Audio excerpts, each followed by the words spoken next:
It was a bittersweet night in Watertown as the football team there played one last regular season home game in their stadium. The Arrows honoring the history of that stadium tonight. Parker Brown was there and brings us our top story.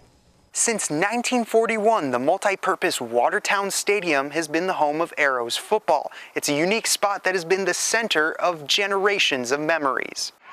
Tonight, we will say our goodbyes and honor what has become a symbol of Arrow football. This place is a staple for our community.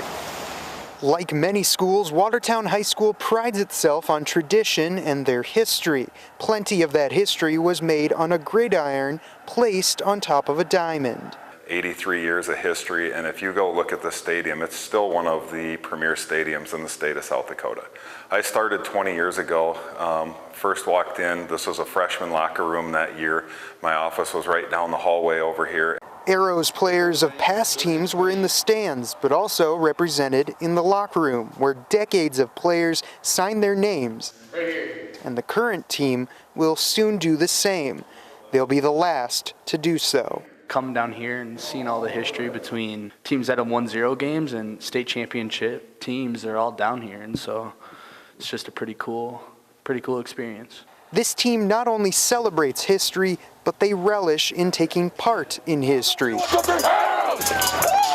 One last game is the chance to go out on a high note.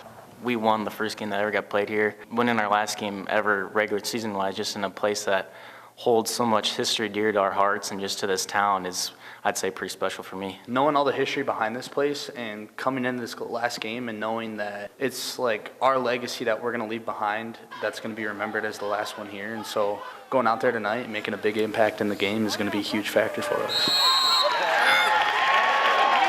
Thanks to a great regular season by these Arrows, they're going to extend their stay at the stadium for at least one home playoff game. Their new home at the Watertown Athletic Complex will be ready for them in the fall of 2025. In Watertown, Parker Brown, Dakota News Now.